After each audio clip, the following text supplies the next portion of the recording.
नमस्कार।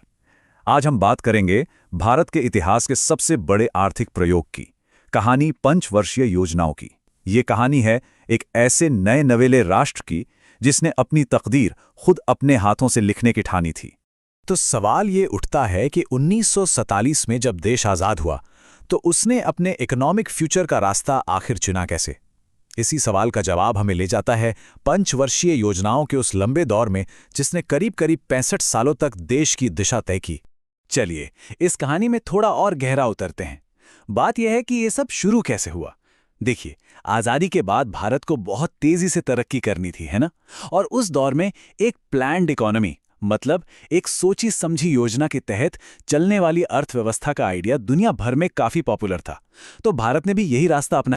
इसकी इंस्पिरेशन आप कह सकते हैं इंटरनेशनल थी। 1928 में सोवियत संघ में जोसेफ स्टालिन में पहला 5 ईयर प्लान लागू किया था और भारत में भी आज़ादी से पहले ही 1944 में कुछ बड़े उद्योगपतियों ने मिलकर बॉम्बे प्लान का प्रस्ताव रखा था।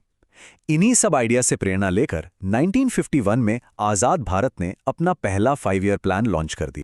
तो ये पंचवर्षीय योजना आखिर थी क्या? बिल्कुल आसान भाषा में समझें तो ये सरकार का एक 5 साल का मास्टर प्लान था। इसमें सब कुछ तय होता था, पैसा कहां से आएगा और कहां कहां खर्च होगा। बजट को 2 हिस्सों में बांटा जाता था। एक प्लान खर्चा जो नई योजनाओं के लिए होता था और दूसरा नॉन प्लान खर्चा जो रोजमर्रा के कामों के लिए होता था। बस इसी से देश की प्रायोरिटीज तय होती थी। अब कहानी के अगले हिस्से पर चलते हैं। शुरुआती दशक, ये नेशन बिल्डिंग का दौर था जब पहली 2 योजनाओं ने देश की आर्थिक नींव रखी। और पहली योजना जो 1951 से 56 तक चली, वो तो एक जबरदस्त शुरुआत थी। सोचकर देखिए, टारगेट था सिर्फ 2.1% की ग्रोथ का, लेकिन भारत ने 3.6% की ग्रोथ हासिल की। इस कामयाबी के पीछे का राज था एग्रीकल्चर पर जोर, सिंचाई सुविधाओं का विस्तार और भाखड़ा नांगल जैसे बड़े बड़े बांध, जिनका एक ही मकसद था, देश को अनाज के मामले में आत्मनिर्भर बनाना। पहली योजना की सफलता के बाद दूसरी योजना में एक बहुत बड़ा बदलाव आया। अब फोकस खेती किसानी से हटकर तीव्र औद्योगिकरण पर चला गया। ये पीसी महालनोबिस का मॉडल था, जिसके तहत भारी उद्योगों और पब्लिक सेक्टर यानी सरकारी कंपनियों के निर्माण पर जोर दिया गया। ये वो मोड़ था जिसने आने वाले कई दशकों के लिए भारत की इकोनॉमिक डायरेक्शन तय कर दी। लेकिन जैसा हर कहानी में होता है, एक ट्विस्ट तो आता ही है। भारत की इस इकोनॉमिक जर्नी में भी एक संकट का दौर आया जिसने देश को अपनी स्ट्रैटेजी बदलने पर मजबूर कर दिया। तीसरी योजना, जो 1961 से 66 तक चली, एक बहुत बड़ी चुनौती बनकर सामने आई।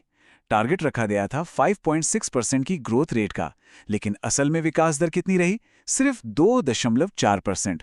ये प्लान के फेल होने का एक साफ संकेत था। तो ऐसा हुआ क्या? वजह भी बाहरी झटके।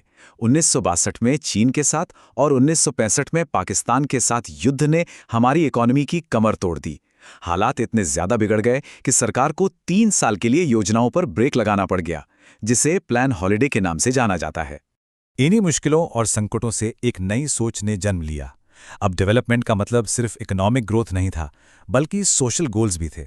और यहीं से 5वीं पंचवर्षीय योजना का वो मशहूर नारा आया, गरीबी हटाओ। तो इस क्राइसिस के बाद भारत ने अपनी स्ट्रैटेजी बदली। अब जोर था आत्मनिर्भरता पर, सेल्फ रिलायंस पर।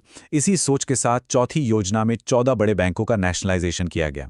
फिर 5वीं योजना ने, जैसा हमने देखा, गरीबी और बेरोजगारी को सीधे अपने निशाने पर लिया और इसी दौरान देश को जोड़ने वाले नेशनल हाईवे सिस्टम की नींव भी रखी गई।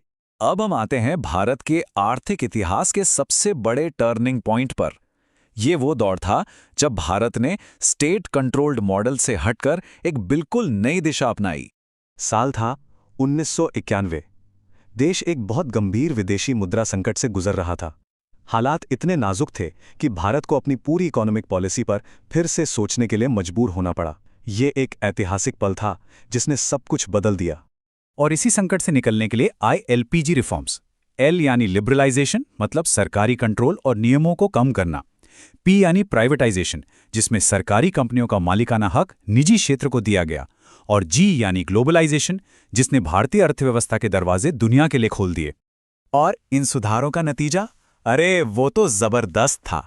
इन रिफॉर्म्स के ठीक बाद जो 8वीं योजना आई 1992 से 97 तक, वो एक बहुत बड़ी कामयाबी साबित हुई। 5.6% के टारगेट के मुकाबले इकॉनमी 6.8% की शानदार रफ्तार से आगे बढ़ी।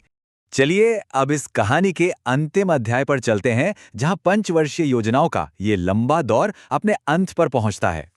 1951 से लेकर 2017 तक भारत में कुल 12, जी हां, पूरे 12 पंचवर्षीय योजनाएं लागू की गईं और 65 सालों के बाद इकोनॉमिक मैनेजमेंट का ये मॉडल आखिरकार समाप्त हो गया। साल 2015 में योजना आयोग को खत्म करके उसकी जगह नीति आयोग बनाया गया।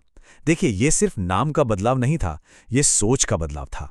योजना आयोग एक तरह से टॉप डाउन अप्रोच पर चलता था, मतलब दिल्ली में बैठकर पूरे देश के लिए योजनाएं बनती थीं।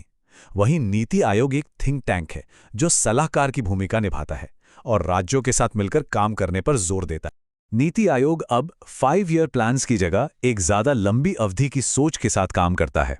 इसमें 15 साल का विजन डॉक्यूमेंट है, 7 साल की स्ट्रैटेजी है और 3 साल का एक्शन एजेंडा शामिल है। तो ये एक रिजिड प्लानिंग से हटकर फ्लेक्सिबल पॉलिसी मेकिंग की तरफ एक बहुत बड़ा कदम है।